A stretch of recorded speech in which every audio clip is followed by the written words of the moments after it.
মুসলমান society drugs, মুসলমান society মাদক দ্রব্য, মদ, গাঞ্জা, আফিম, হিরোইন, জুস, ড্রাগস ইত্যাদি খাজর মধ্যে লিপ্ত।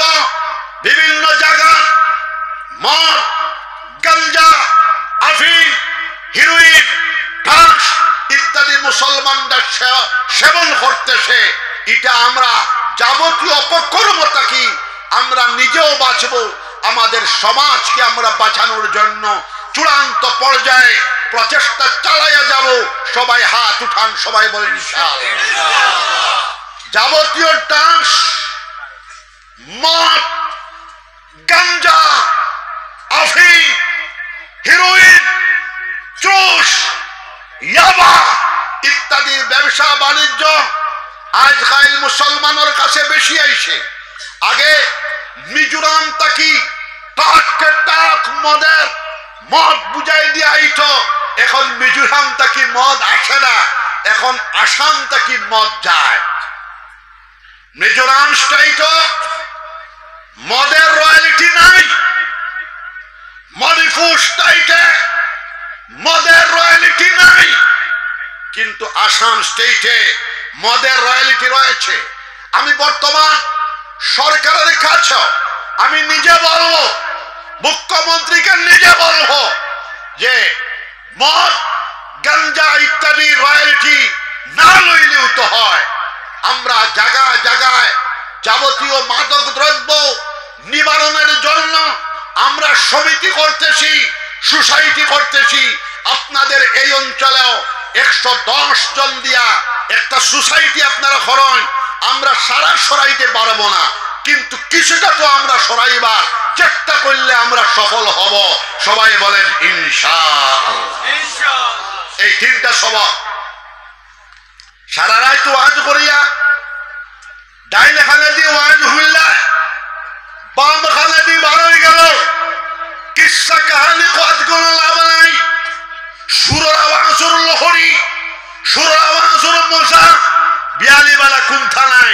ওটার লাগিয়ে আমি যত ওয়াজ করি পুরা বাংলাদেশ সহ নর্থ ইস্টে, আমি প্রথমেই জিকির করি। জিকির করাইলে দুইটা ফায়দা। আবুল কালাম, জিকির করাইলে দুইটা ফায়দা হয়ে গেলাম। প্রথম ফায়দা হইল গোটা মজলিসটা জিকিরের মজলিস হয়ে গেল। আর যে মজলিসটা জিকিরের মজলিস হয়ে গেল, এই মজলিসটা আল্লাহ পাক রব্বুল আলামিনের কাছে মকবুল মজলিস হয়ে গেল। দুই নম্বর ফায়দা হইল জনে জনে গিয়া জিকির শিখাইতে পারবো না। আমি যখন জিকির করলাম, সবে আমার কাছ থেকে জিকিরের শিক্ষাটা নিয়ে নিলেন। জোরে বলেন সুবহানাল্লাহ। ওয়াজের মজলিস হইলে গুনাহের সাগাই ছোট্ট ছোট্ট গুনাহ মাফ হয়। লগে লগে আমি তওবা করে দেই, তওবা করলে বড় বড় গুনাহ মাফ হয়ে যায়। জোরে হও সুবহানাল্লাহ। আল্লাহ পাক রব্বুল আলামিন কি বলতেছে শুনুন। আল্লাহ বলতেছেন ইল্লা মান তাবা ওয়া আমানা ওয়া আমিলা আমালান সালিহা ফাউলাইকা ইউবাদদিলুল্লাহু সাইয়্যাতিহিম হাসানাত ওয়া কানা আল্লাহু গফুরার রহিমা। গুনাহগার বান্দা, মানুষটাকে গুনাহ হতে পারে, লগে লগে যখন তওবা করে নিল, ও আমানা তাজদিদ ঈমান করলো, ও আমিলা আমালান সালিহা নেক কাম বাড়ায়া দিল, ফাউলাইকা ইউবাদদিলুল্লাহু সাইয়্যাতিহিম হাসানাত। এই বেটার तमाम সাইয়্যাত, तमाम গুনাহ সমূহকে আল্লাহ পাক রব্বুল আলামিন নেকি দ্বারা ভরিয়া দিবেন। জোরে নেকি দ্বারা পরিপূর্ণ, কি দ্বারা বদলিয়া দিবেন। জোরে বলেন সুবহানাল্লাহ। আল্লাহ পাক রব্বুল আলামিন বলতেছেন ওয়া কানা আল্লাহু গফুরার রহিমা। আল্লাহ বড় বখশিশ করনে वाला, মেহেরবান, দয়াবান, দয়ালু। তিনটা সবক। 4 নম্বর সবক হইল আল্লাহর জিকির। সাইর তরিকা আল্লাহর জিকিরের কথা। কোরআন শরীফ 62টা আয়াত শুধু আল্লাহর জিকিরের কথা। আল্লাহ পাক রব্বুল আলামিন বলতেছেন ইজা তাজাইতুমুস সালাত ফাযকুরুল্লাহ কিয়ামান ওয়া কুউদান ওয়া আলা জুনুবিকুম, তোমাদের নামাজ যখন শেষ হয়ে যায় তোমরা দাঁড়ানো অবস্থাতে আল্লাহর জিকির করো, বসা অবস্থাতে আল্লাহর জিকির করো, শয়ন অবস্থাতে আল্লাহর জিকির করো। নামাজ শেষ হওয়ার পরে সর্বদা আমরা আল্লাহর জিকির করতাম সবে ইনশাআল্লাহ।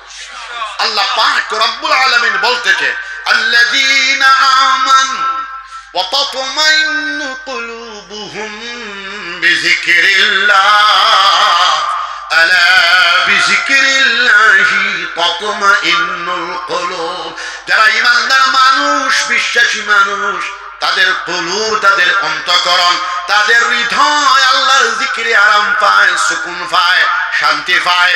আল্লাহ পাক রব্বুল আলামিন বলতেছেন মানুষেরা জানিয়ে রাখো, মুমিন মুসলমান জানিয়ে রাখো, আলা বিযিকরিল্লাহি তাতমাইন্নুল কুলুব, নিশ্চয় জানিয়ে রাখো একমাত্র আল্লাহর জিকিরের ভিতরেই কলবের প্রশান্তি, কলবের আরাম, কলবের সুকুন। জোরে বলেন সুবহান।